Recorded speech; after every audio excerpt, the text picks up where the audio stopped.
So, man, another vlog, another day. I'm still on unit one. I'm not gonna lie. As I said, I'm not gonna rush things. There's a lot to take in. It's not overwhelming or anything, but I want to learn and I want to learn properly. So this is how I'm doing it. Slow and steady wins the race. So I continuously keep staying. I have learned a lot, though. I have learned a lot. So coming from the church minister background, you kind of have everything on the plate in a lot of ways. You have the liturgies you work with. You can mix and match them, make them better for people and stuff like that. But everything is kind of there for you. You are taught the pastoral concept of dealing with bereavement. You are taught how to talk to people about weddings and baptisms and what they're really about and help them in that sense. But everything is still very robotic.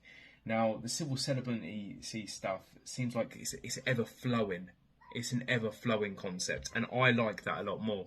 I like controlled chaos, and that's kind of how it feels, but in a wholly positive way, that you work with your clients, or whoever they are, the people, the community, on making something that's awesome. Yeah, so again, I'm trying to work on this second half of the question currently today. As I said before, it's half term, so it's a little bit more difficult to do bits and bobs.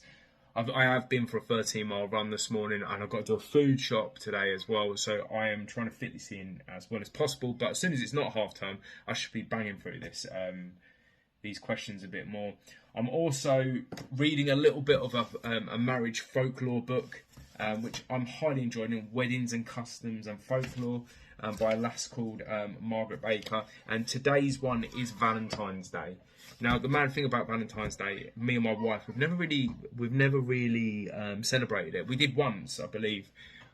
Must have been 15 years ago, something along the lines of that. And I remember taking Vicky out for a meal, and she was heavily ill, to be fair. And what happened after that was I ended up eating her dinner, and we've never really done anything since.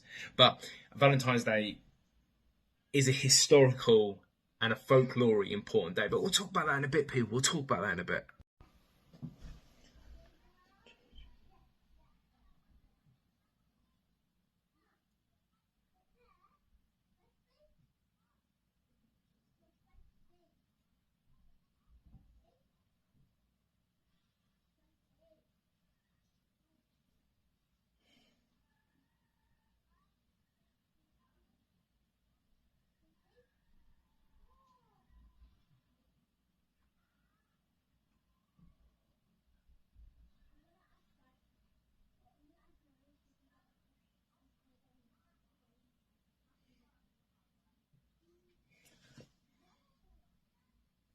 What's quite interesting about this whole subject, people like Voltaire, the great French philosopher, the guy that was one of the leading bodies of the Age of Reason, the Age of Enlightenment, he wasn't anti-religious or anything like that. He was just anti-narrow-mindedness. He didn't want stiff, built, controlled faith. What he wanted was a free flow to society. And actually, fundamentally, he's really an important factor in the element of where we are with marriage these days, and still with civil celebrancy and stuff like that. And yeah, I forgot how much I loved him. I used to study him quite a lot actually back in the day, and I've just got flipping derailed a little bit, started reading some of his poetry. But important figure, one to remember, I think, in a lot of ways.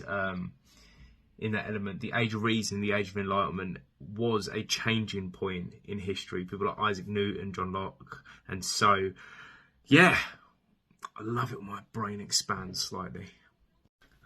I've got to read this out loud. It's actually a super fun one. So, I believe the tradition on a leap year, a man should never go up to a woman, basically, and ask him to marry him. It should be vice versa. Something along the lines of that. The folklore is the woman should propose to the man or move to the man and go forward to the man.